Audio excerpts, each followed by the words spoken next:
અમને મળવા માટેનો ટાઈમ નથી, ચાપલુસી કરવાની હોય તો આવેદન લેવા માટે તૈયાર નથી અને મુઘલોએ જે સ્થાપત્યો કર્યા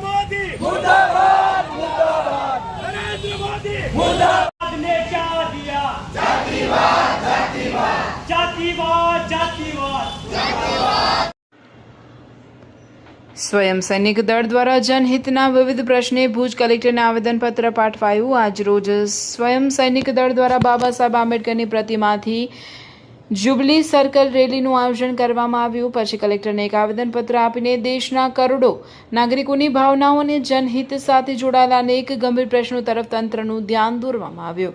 આવેદનપત્રમાં સામાન્ય નાગરિકોને સ્પર્શતી મોંઘવારી, બેરોજગારી અને પ્રશાસનિક અવસ્થા અંગે ગંભીર ચિંતા વ્યક્ત કરવામાં આવે છે। આવેદનપત્રમાં રજૂ કરાયેલા મુખ્ય મોંઘવારી અને આર્થિક સંકટ, અંધાધૂંધ વધતા પેટ્રોલ, ડીઝલ, ગેસ અને આવશ્યક ચીજવસ્તુઓના ભાવ તેમજ કર વ્યવસ્થા સામે વિરોધ દર્શાવી રાહત આપવાની માંગ કરાઈ। બેરોજગારી અને પેપર લીક, યુવાનો માટે રોજીરોટીની તકો મર્યાદિત થવા સામે તેમજ નીટ સહિતની ભરતી પરીક્ષાઓમાં સતત થતા પેપર લીક અટકાવી ગુણવત્તાસભર શિક્ષણ સુનિશ્ચિત કરવા રજૂઆત કરી। બદહાલ ઇન્ફ્રાસ્ટ્રક્ચર, દેશમાં બિસ્માર રસ્તાઓ, ધરાશાયી થતા પુલો, ડેમની ક્ષતિઓ અને રેલવે દુર્ઘટનાઓ અંગે નિર્માણ કાર્યની ગુણવત્તા પર સવાલો ઉઠાવવામાં આવ્યા। સાથે ખેડૂતોને યોગ્ય ટેકાના ભાવ આપવા, એસસી, એસટી અને અલ્પસંખ્યક સમુદાયોની સુરક્ષા વધારવા તથા સામાજિક સદભાવ મજબૂત કરવા માંગ કરાઈ। સરકારી યોજનાઓ, ભૂમિ કૌભાંડ અને નાણાકીય અનિયમિતતાઓની તપાસ કરી કડક પગલાં ભરવા અપીલ કરવામાં આવી। સ્વયં સૈનિક દળ દ્વારા તમામ મુદ્દાઓ પર પ્રભાવી અને જવાબદેહ શાસન સુનિશ્ચિત કરવા તંત્ર અને સરકાર સમક્ષ આગ્રહભરી રજૂઆત કરવામાં આવે છે। સોમનાથ, જય ભીમ, નમો બુદ્ધાય। આજે અમે આપણે બધા જોઈ રહ્યા છીએ કે આ દેશની અંદર શિક્ષણ વ્યવસ્થા, ઇન્ફ્રાસ્ટ્રક્ચર, વિદેશ નીતિ, આપણી ઇકોનોમિક દરેક રીતે વિફલ છે। આપણે ફ્રીડમ ઓફ સ્પીચ નથી, લોકો પોતાનો અવાજ ઉઠાવે તો સરકાર દબાવે છે, સરકાર તેનો અવાજ સાંભળતી નથી। તેનું લાઈવ ઉદાહરણ, જીવંત ઉદાહરણ આ ભુજ કલેક્ટર કચેરી છે। કારણ કે અહીં અમે આવેદનપત્ર દેવા આવ્યા ત્યારે કલેક્ટર સાહેબ પાસે અમને મળવા માટેનો ટાઈમ નથી। જ્યારે એ કલેક્ટર સાહેબ જૂનાગઢમાં હતા ત્યારે જ્યારે શિવરાત્રિનો મેળા હોય, સરકારની ચાપલુસી કરવાની હોય ત્યારે 500 જણા માટે પોતાનું ચેમ્બર મૂકી અને ત્યાં મિટિંગ કરતા અને એમને ટાઈમ આપતા પૂરેપૂરો। અને આજે આ જનતા, આજે સ્વયં સૈનિક દળના માધ્યમથી આ દેશના મૂળ નિવાસી, મૂળ માલિકો જ્યારે તેમને રજૂઆત કરવા છે, અમે દેશની સાથે ઊભા છે। સ્વયં સૈનિક દળ છે એ દેશ નિર્માણ માટે ઊભું છે, દેશની અંદર જે સ્થિતિ હાલ પેદા છે એને ડામવા માટે ઊભું છે। ત્યારે અમે અહીં આવ્યા હોય તો અમારો અવાજ સાંભળવા માટે તૈયાર નથી, અમારું આવેદન લેવા માટે તૈયાર નથી। માટે અમે અહીં ધરણા માટે આજે બેઠશું, રેલી કરીને આવ્યા છીએ એમને અમારી રજૂઆત આપવા માટે। એમના માધ્યમથી રાષ્ટ્રપતિ શ્રી દ્રૌપદી મુર્મુજીને, નરેન્દ્ર મોદી અને તેનું સંપૂર્ણ જે કેબિનેટ મિનિસ્ટરો છે તેના રાજીનામા માટે અમે અમારું જ્ઞાપન આપવામાં આવ્યું છે। કારણ કે આજે આપણે જોઈએ છીએ આજે ભારત દેશની અંદર જે શિક્ષા નીતિ છે, જે બીજેપીના એમએલએ કે સાંસદ હોય તેમની સાથે જોડાયેલ લોકો કે જે પેપર લીક કરે છે, લોકોના છોકરાઓ નીટની એક્ઝામ કે પછી અન્ય કોઈ પણ એક્ઝામ, ગુજરાતની આપણે જોઈએ તો ફોરેસ્ટની એક્ઝામ, તલાટીની એક્ઝામ કે જે સરકારી પરીક્ષાઓની જે એક્ઝામ છે, જે બાળક નાનેથી લઈને મોટું થઈ તેના પરિવાર, તેના મા બાપ, તેના કુટુંબીઓ, તેના ગુરુજનો બધા તેને સપોર્ટ કરે છે, મહેનત કરાવડાવે છે। એની અસદ પરિશ્રમ હોય, પરિશ્રમ કરી અને જે જ્યારે મહેનત કરે છે અને જ્યારે ચંદ બેઈમાન લોકો આવે છે, શિક્ષણ નીતિના મિનિસ્ટરો થઈને બેઠા હોય ધર્મેન્દ્ર પ્રધાન જેવા, અને જે લોકો પોતાના ખીચામાં આવા એજન્ટોને રાખતા હોય અને પોતાના બાળકો માટે પેપર લીક કરાવે અને એ લોકો ટોપ કરે ને જ્યારે આમ લોકોના, જે ભારતના જે આમ જનતા છે એના દીકરા દીકરીઓ છે એ નાસીપાસ થાય છે આમાંથી, જ્યારે પેપર લીક થાય છે ત્યારે આત્મહત્યાઓ કરે છે। આ એક આત્મહત્યા નહીં પણ સરકાર દ્વારા કરેલું મર્ડર છે, હત્યા છે। તેના વિરોધમાં અમે આવેદનપત્ર દેવા આવ્યા પણ કલેક્ટર સાહેબને ટાઈમ નથી। બીજું આપણે જોઈએ આજે ભારતના કેબિનેટ મિનિસ્ટરે એમ કહેતા રોડ મકાન માર્ગ વ્યવહારના કે ભારતના રોડ એવા છે રસ્તો કે જે અમેરિકાને ટક્કર આપે। એટલે આ વર્ષની અંદર 10 થી 12 હજાર મૃત્યુઓ ખાલી એક્સિડન્ટમાં થાય। એ રોડ ઉપર જે ખાડાઓ હોય ને એના ઇન્ફ્રાસ્ટ્રક્ચરની દૂરની વાત છે। મને એ નથી સમજાતું કે અંગ્રેજોએ અને મુઘલોએ જે સ્થાપત્યો કર્યા, જે પુલો બનાવ્યા, એને 300 વર્ષ થયા, 500 વર્ષ થયા, એ પુલો નથી પડ્યા અને તમારા 2 મહિનાના પુલો અને રોડ છે તૂટી અને ફળીફૂટ થઈ જાય છે અને લોકોના મૃત્યુ થાય છે। ક્યાં તમારી મિનિસ્ટ્રી ગઈ? ક્યાં તમારી સરકાર ગઈ? કોઈ જાતના જવાબ નથી। તમારો દીકરો છે ઇથોનોલની ફેક્ટરી નાખીને આવ્યો હોય એટલે તમે લોકોની ગાડીઓ બગાડો છો। તમારો તમારા ઇથોનોલની ફેક્ટરી માટે તમે 10,000 લીટર જ્યારે ગન્નો છે ને શેરડી 10,000 લીટર પાણી છે ખેડૂતો નાખે ને ત્યારે ઉત્પન્ન થાય, તમે 1 લીટર પેટ્રોલ બનાવો, 1 લીટર ઇથોનોલ બનાવવા માટે 10,000 લીટર પાણીનો વ્યર્થ કરો છો, પેટ્રોલ મોંઘું કરો છો, ગેસના ભાવ આસમાને. આમ જનતા અત્યારે જીવવા માટે પોતાના અથાગ પ્રયત્નો કરે તો 3 ટાઈમ સખે ખાઈ પી શકતી નથી, પોતાની આરામદાયક જિંદગી જીવી નથી શકતી. તમે જે આપણું રશિયા જે આપણું મિત્ર છે દોસ્ત, એને ગુમાવી બેઠા. હમણાં 3 દિવસ પહેલાં આપણા નાવિકોને મારી નાખ્યા, એની પહેલાં અમેરિકાએ હુમલો કરીને આપણા નાવિકોને મારી નાખ્યા.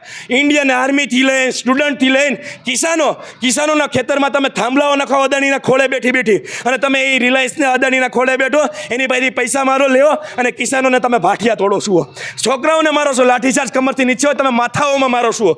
જંતર મંતરનું મેં પ્રદર્શન જોયું, દિલ્હી પટનાનું અમે પ્રદર્શન જોયું. લાઠીચાર્જ છે કમરથી નીચેના ભાગમાં હોય, તમે માથામાં માર્યું છે, લાકડીઓમાં ખીલ્યું રાખીને માર્યું છે.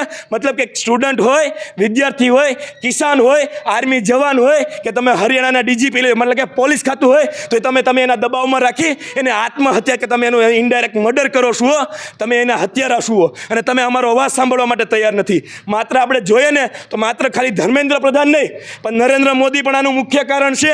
દરેક પ્રકારના જે મિનિસ્ટરો છે એ આના મુખ્ય કારણો છે. એને રાજીનામું દેવું જોઈએ, કારણ કે સ્વયં સૈનિક દળ અને અન્ય તમામ દેશની જે જનતાઓ છે જે દેશ માટે જીવે છે, દેશ માટે લડે છે, જે we are the Indian people, અમે ભારતના લોકો સંવિધાનની ત્યાંથી શરૂઆત થાય છે, એ રાગ ઉપર જીવે છે. નહીં કે અમે હિન્દુ કે અમે મુસ્લિમ કે અમે શીખ કે અમે જૈન ઈસાઈ પારસી.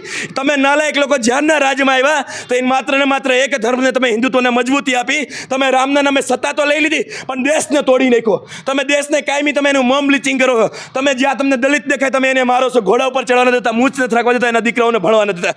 જ્યાં તમે મુસ્લિમ દેખાય એ જાહેરમાં તમે લોકો પણ નીકળો છો. હું દરેક ધર્મોનો આદર સન્માન આપું છું, પણ જન્માષ્ટમી ક્યાં થાય? રોડ ઉપર થાય છે. તમે જન્માષ્ટમી લઈ લો, તમે બીજા જુલુસ લો, દુર્ગા પૂજા ક્યાં થાય છે? રોડ પર થાય છે.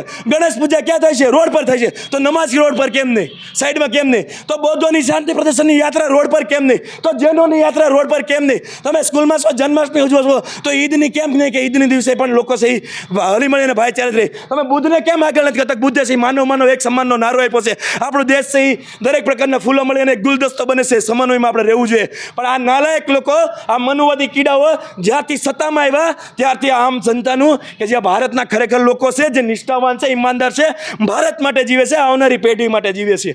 વિચાર કરો કે જે બાળકો નાનપણથી મોટે થઈને એટલી મહેનત કરી હોય છતાં પણ એનું પેપર લીક થઈ જતું હોય. જે ખેડૂતો એક બાજરાનો દાણો તમે ખેતરમાં નાખો ને જમીનમાં, 3-3, 4-4 મહિના કાળો તડકો ખાવ, તાપ આવો, એમાં જો પવન કે વાવાઝોડોથી પાક નષ્ટ થઈ જાય, એ ખેડૂતોના પરસેવાના જ્યારે એ પાક ઉત્પન્ન થાય છે, તમે એમાં થોડા પૈસા આપી અને ખેડૂતોને મૂંઝવી નાખો છો અને ખેડૂતો આત્મહત્યા કરવા જાય છે.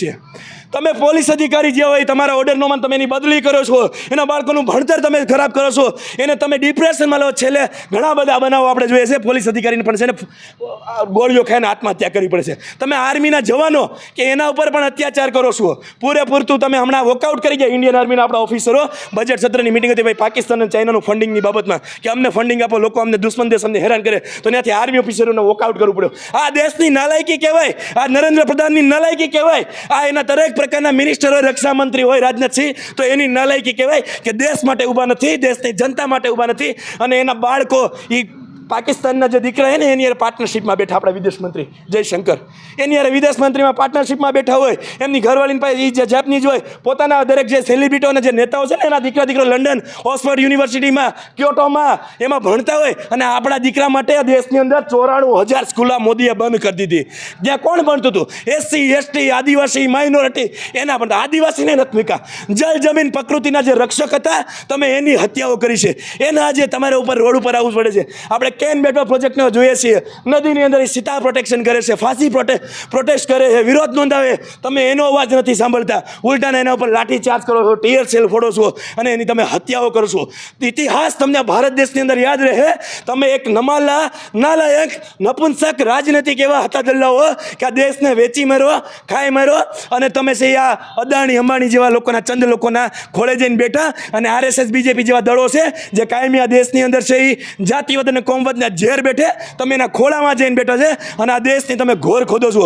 તમારાથી મોટું કોઈ નાલાયક નથી આ દેશમાં. નરેન્દ્ર મોદી મુર્દાબાદ, હિન્દુત્વ મુર્દાબાદ. ભારતની અત્યારની સરકાર કે પછીની સરકાર જે અમારા પર અત્યાચાર કરે, જનતાનો અવાજ નથી પડતી, એ મુર્દાબાદ. કલેક્ટર કચેરી ભુજ, કલેક્ટર સાહેબ જે અમારો અવાજ સાંભળવા જે તૈયાર નથી, એમના બાળકો જ્યારે ફ્યુચરમાં મોટા થશે ને ત્યારે એનું સમજાય. જ્યારે એમને ખબર પડશે એના પર અત્યાચાર થાય ને ત્યારે. કારણ કે કલેક્ટર હોય કે MP MLA, આ દેશની અંદર જે તાનાશાહી છે એનાથી છૂટા નથી. જય ભીમ, નમો બુદ્ધાય.